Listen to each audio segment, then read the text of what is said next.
नमस्कार मित्रांनो, मी विशाल इंगोळे तुमचं सर्वांचं स्वागत करतो आपल्या यूट्यूब चॅनलवर। तर मित्रांनो, आज आपल्या व्हिडिओचं हेच कारण आहे। विषय असा आहे की मी आलो होतो आज फिरायला।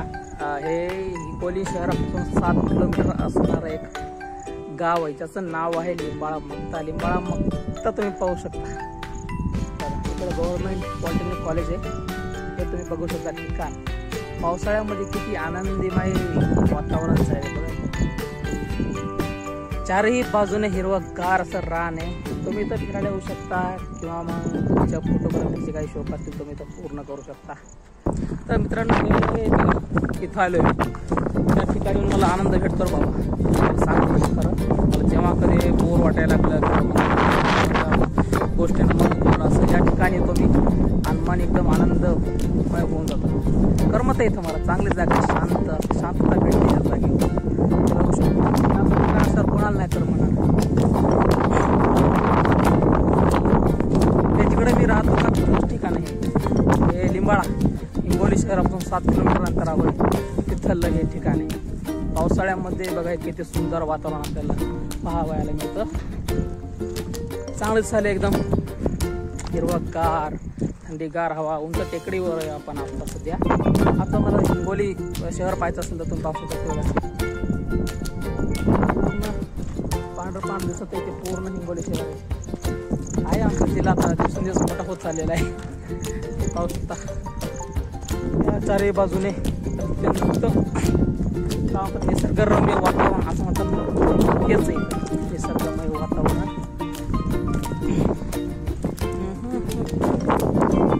तुम्ही पण या एकदा कधी भेट दे वाटली तुम्हाला, या एकदा तुम्हाला चांगला अनुभव इथे मिळेल।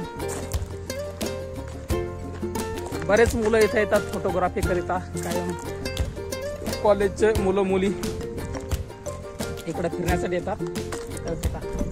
ठिकाण तसं आहे, नाही यायला काय झालं ते सागवान आहे पूर्ण।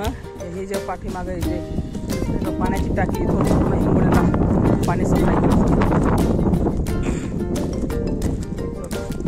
दाखवू काही दाखव हे तिकडं आता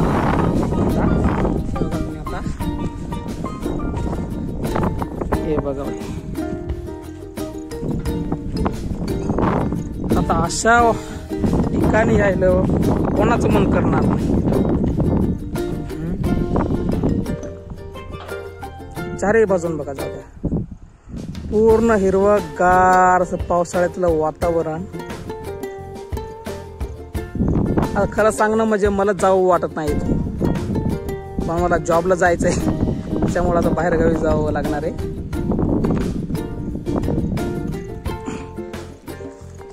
तर मला जायचंय 2-4 दिवसांना आंबेजोगाईला जायचंय। माझं तिथं शिक्षण झालेलं आहे, त्या ठिकाणी मी जाणार आहे।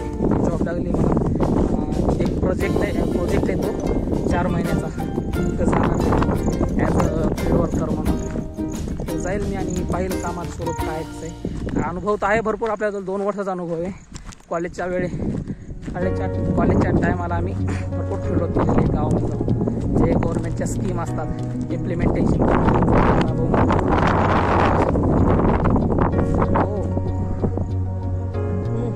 आज आमचा जायचा होता प्लॅन पारोळा या ठिकाणी, पण झालं असं की प्लॅन कॅन्सल करावा लागला। नेहमीचं तेच आमचं दरवर्षी असंच होतं, जेव्हा आपण कुठं जायचा प्लॅन असतो तेव्हा कॅन्सल करणारे अनेक मुलं असतात, त्यांना शिवा घालावं वाटतं। काय करणार, शेवटी मित्र आज परत फ्रेंडशिप डेच्या सर्वांना हार्दिक शुभेच्छा। काळजाच्या तुकड्यांना सर्वांना हार्दिक शुभेच्छा भावांनो। मी स्टेटस वगैरे नाही ठेवलं की आपली मैत्री फक्त हे दिखाव्यासाठी नाही। आणि मित्र असे बनवा जे तुमच्या संकटकाळी तुमच्या कामी येतील, नाही तर मग तोंडाच्या वाफा करणारे खूप असे मित्र असतात, फक्त नावापुरते मित्र म्हणता नाही का असतील के साप, असे पण काही मित्र असतात आयुष्यामध्ये, ते पण काही शिकवून जातं। कोणता ना कोणता मित्र तुम्हाला काही ना काही शिकवून जातो। तर सहसा असे मित्र जवळचे करा जे तुमच्या संकटकाळी कामी येतील, किंवा मग नुसतं बड्डे पार्टी किंवा पार्ट्या साजऱ्या करायला येतील असे मित्र काय कामाचे नाही मित्रांनो। आजच्या युगात फक्त हे स्वार्थासाठी मित्र बनवले जातात, तर जरा सांभाळून। इकडं पाणी आणण्यासाठी आलो होतो आम्हाला, दररोज पाणी आणण्यासाठी मला इकडे यावं लागतं। तर हे इथं येडे मुलं इथं फोटो काढते काठीवर, त्यांना सांगितलं होतं समजून इथं काढू नका म्हणून. आता इथून पडलं तर हातपाय मरणार नाही तो, पण हातपाय जर अवश्य तुटणार दिसायले का. ते वाईड अँगल चालू केला आहे मी, वाईड अँगलनं चांगला येतो म्हणे, आपण ट्राय करून बघितलं काय चालतं. बघू शकता सुंदर वातावरण टाईट. मित्रांनो, आज आपण आलो होतो हिंगोली मधल्या या ठिकाणावर. तर या ठिकाणी येऊन मला तर खूप छान वाटलं. तुम्हाला एकदा अनुभवायचं असेल तर तुम्ही पण या एकदा अवश्य भेट द्या. कमीत कमी आमचं हिंगोलीला हे प्रसिद्धी तरी भेटेल. आहे तसे प्रसिद्ध आहे आमची हिंगोली, पण आमच्या इथं एक पर्यटक स्थळ म्हणून आम्हाला एक हिंगोलीची अशी ओळख निर्माण करायची आहे. आणि या तुम्ही चांगलं निसर्गरम्य वातावरण, गावाकडचं काय किती तुम्ही शहरामध्ये किती करसाल, पण आनंद नेहमी इकडे येऊन मिळणार आहे. तर तुम्ही एकदा मला कमेंटद्वारे सांगा हे ठिकाण कसं वाटलं, आजचा व्हिडिओ कसा वाटला. याच्यामध्ये काय बदल करत असेल तुम्ही मला कमेंटद्वारे सांगू शकता मित्रांनो. आणखीन काही सजेशन असलं तर तुम्ही मला सांगू शकता. याच्यामध्ये काय मिस्टेक झाले, काय मला सुधारण्याची गरज आहे, तुम्ही मला नक्की कळवा. आणि हा व्हिडिओ आवडला तर मला नक्की लाईक करा आणि सबस्क्राईब करा. थँक्यू.